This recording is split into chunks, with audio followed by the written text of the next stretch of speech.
I see there that you followed your nose to find a nice box for this showdown. Once a year, I allow my wife to go bananas at the grocery store and pick out a box of cereal that Wow. deviates from what we typically eat, which is Barbara's biscuits, old-fashioned oats, flax, cacao, and some You don't and some Ezekiel cereal. no shredded wheat there.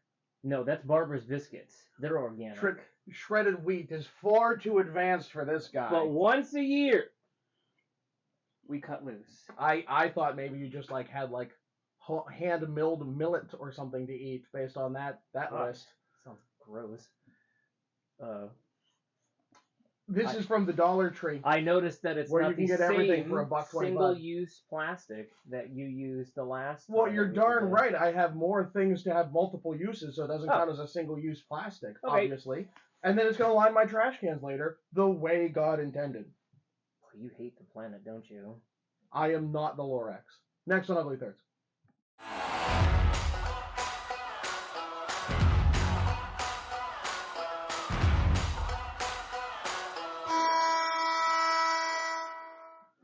Welcome back to another episode of Ugly Thirds. Today's topic is the most unique in their collection.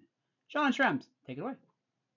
So, obviously, we have some really odd jerseys to peddle about. Yep. We all like the obscure, and we all have our collections.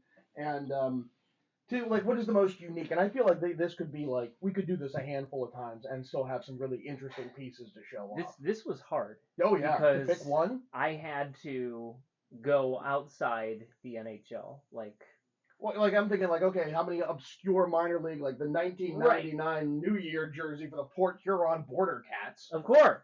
Not to be confused with the Port Huron Flags, which I also have in there. Like, I could go something ridiculous like that. But I think it's one of those things where you can factor in obscurity. You can factor in how short of a run those jerseys were, game worn, I guess. Like you could take this in every different direction. So what do you have there? The Nighthawks. I know it's that. This is not the Nighthawks, which is primarily why I chose this jersey. This one's better, but why I chose this one. This is the San Diego Gulls. No. This logo is as good as any NHL logo in my opinion. Yeah, that's a good logo. This is the early 90s Gulls, part of the IHL before they jumped to the AHL. Lindy Ruff on the back, number 3. But I found this because I needed a Lindy Ruff, and obviously as one does. But I saw this logo and I'm like, man, that is so good for the time. Can you pull yours back up for me? Well, you don't think the Port Huron For Border what Cats? it could have been? They're on the border, so they have multiple flags. This is a crisp and clean logo. Yeah, and I've never seen a gull so ticked off before. I swear it's a remake of a New Haven Nighthawks or something. I could be way out to lunch on that. We have to look that up. Yeah, I'm gonna have to. Please. So in my quest to have every Penguins jersey ever, there's a handful in the 70s that have never been remade to retail. Oh, really? And short of going back and finding one from the 70s, paying through the nose, and them being all so tiny I'll never be able to wear any of them, I went to start making my own. So this I had done. The base is from Sublimation Kings. Would recommend. I go through them a lot. Okay. I found the crest on eBay. I put the numbers on myself. It's Ron Stackhouse. And when I wore this to a Penguins game, I was traveling light, so I didn't have jersey suit, so I wore this instead. As I walk in, one of the guys at the turnstiles goes, "Is that Ron Stackhouse jersey?" And there's no name on the back here. And I'm like, I love yes, it is. And the guy was very impressed. How old was that guy? He was like 50, 60, so he might remember him from being a kid. Okay. And it would, and the color is it's much darker than the usual Penguins. So the fact that I had to make this doesn't exist elsewhere. They wore this for 1 year from 74, 75 before they changed the hemline stripes. And I'm 3 away from completing the full collection. That's why. But I got to make them all myself. You're gonna have to do one of those artistic shots where you just pan through the collection. Oh yeah, absolutely. We might do you know how they do the 30-minute long the entire jersey history? Yeah. Well, we'll just do it on the Penguins, and it's from here to here. Oh, very good. So we'll just do the entire, and we'll go for a 3-hour video. It'll be great. You went first the last time, meaning I went first the last time. So I'm gonna go first this time, meaning you go first this time. Here you go. Let's get that satisfying pop. What have we here? Ah, you went foreign. You went very foreign. Da. Yeah, no, this is German. Da. The Deutsches Eishockey-Liga. Okay. So I needed a Luke Adam jersey, as one does. Adam. Where is it? Coming soon to an NHL near you. There it is. There's the name. I needed a Luke Adam jersey for my collection. At the time, I wasn't doing repeats. I was doing entire collection to see if I can get everything that I wanted without doubling up on a jersey. And I did it. But now I've moved on to another part of collecting, and I'm going to have to get duplicates and things like that. So, how dare you? This was in a different time when I had to go into hockeydb.com and see where has this guy been? What has he been up to since he left the NHL? Turns out he spent some time in the DEL playing for a team called the Iserlohn Roosters. Right there's that logo. The Roosters. Every year, the Roosters do a traditions night, making mention and celebrating the rich tradition of shooting in Westphalia, as people do. So these jerseys, variations of this, I believe, slight variations of this each year, but nonetheless, these jerseys are a one-off specialty once a year in the DEL. Keep going. That's it. That's all I got. Mein Schlag für das Sauerland. Yeah. That's it. Not a bad jersey, though. No, it's not a bad jersey. I don't have a lot of Warriors. They also have a lot of names down here. I think these are names. Uh, Altenselbach, Friedrichstahl, Ludwighausen. Good ones. Thanks. Not bad though for a not bad for a Warrior. Not too shabby. Well, Yeah, just put that anywhere. yeah, just gotta This drop that. is very different, and there's a story behind it. Is it how this bag is gonna end up in a waterway at some point?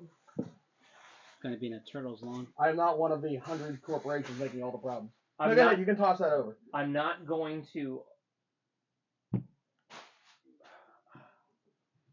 I'm not going to open it all the way because if I remember correctly, this is either Newport, Richmond, Virginia Beach. You're right around there. Right church. Right drunk, church drunk view. Help me out here. It is the Hampton Roads Rhinos. There we go. Which, of course, an NHL team that never existed. And Fascinating. Explain that to me. All right, so Hampton Roads was supposed to get an NHL, or they pushed for an NHL team in the 90s. And they didn't get one. They were rejected. But why this is so unique, this is my concept that I bought. Well, bought's a strong word because I kind of like, no, you need to give me something for my concept. From Royal Retros. Tag still on it. Okay. Way back in the day, when I was still on the sportslogos.net message boards regularly, which I need to get back. It's like, but those things were popular 2007, 8. Oh yeah, 9, yeah. Okay, I need to get back on there. It's a great community. I did enjoy my time there. I made a series of concepts based on what if so the World Hockey Association put 4 teams in the NHL, right? The Oilers, Whalers, the Nordiques, and the Jets. I always forget one. And I said, what if instead they took all 8 of those teams, which include the Cincinnati Stingers and the Indianapolis Racers, Chicago Cougars, and the Houston Arrows. Wow. Interesting thought. It was a very so. Okay. Phil, if you could go to the next slide, we're going to show some slides here. He was doing his own stuff. Phil's doing homework. Slide. And so I put together, and it became a whole bunch of problems of, okay, so the Alabama Bulls, they moved to Calgary, or the Birmingham Bulls, moved to Calgary instead of the Atlanta Flames. Okay. So where do the Flames go? The Flames moved to Florida to be the Florida Flames. The Minnesota, with Houston there, Minnesota's not going to move to Dallas, so they moved to California. Well, if there's a team in California, you don't need the San Jose Sharks, which is why we get the Hampton Roads Rhinos. It's a whole thread. If you Google sports logos, what if WHA, you'll find my whole thread. I went through each team with their full history. And among these, next slide, Phil. And I feel like this could be an episode at some point. Yeah. I took the newspaper ad logo and I cleaned it up, as you see here. So the Go NHL Rhinos was their concept? That was in the newspapers. That's what they used to publicize it. And obviously, I'm like, with that jagged edges and all, like, and you're not going to put NHL on there. Like, Right. That's silly. Right. So I cleaned it up. And then, next slide. I made, because it's replacing San Jose, it's a very San Jose-esque look. You know what? I'll give you that. You swap out the teal for the purple, and you've got. And I tried to match that, just because Minnesota's not in Dallas, they're still going to follow the same track of types of jerseys that happen, the same history happens. Yep. And then I went through there. Basically, they became analogous. Hampton Roads became analogous to Atlanta. So if you want to, next slide. We have some terrible third jerseys. They get cleaned up at the end, and then Reebok butchers them, and then they move to Winnipeg. Fantastic. So, and then I saw this, a guy on eBay was selling this jersey, and I waited because I'm not willing to pay $150 for my own jersey. And then I saw on an Instagram ad that Royal Retros was just selling these now. And I'm like, well, hold on, buddy. That's my concept you're using. And so I reached out to him, and I said, well, I'm probably, if I were to try and negotiate and get some kind of like percentage of sales, he's like, I can take it down. I'm like, do I really want you to take it? I kind of like the idea that my concept's out there. That's cool. Am I actually going to make any money off of if I took a percent? I don't think. So I got 5 jerseys out of them for free. Nice. And if you look at the next, you can see where it is on sale now. So there it is. You can go buy my jersey. I don't make any money off of it, so we're not affiliated. And on the back, I put exactly from the concept. You actually want to go back to that one with the ridiculous 90s font I put on it. Wait. Go back a couple slides. Oh. This one? No, you were on it. That one. So, and I go with my old handle because Hockey Week in Review was my show in college. And so my concept made by a manufacturer that I was able to get.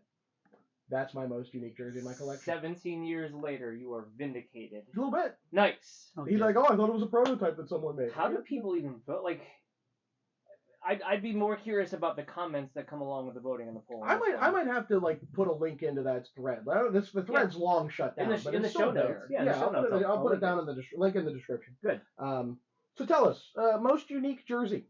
What do you think? Schrems with his Eisenhorn Roosters, the Schusting in Westphalia, or the Hampton Roads Rhinos, my Hockey Week concept. He's Schrems. I'm John. Phil, take us out. Don't forget to hit that like and subscribe button, ring the bell so you get notifications when we post new videos, and come back for another episode of Ugly Thirds. Eishockey Trikot macht Spaß, ja! Is da Russian? Ja. Da.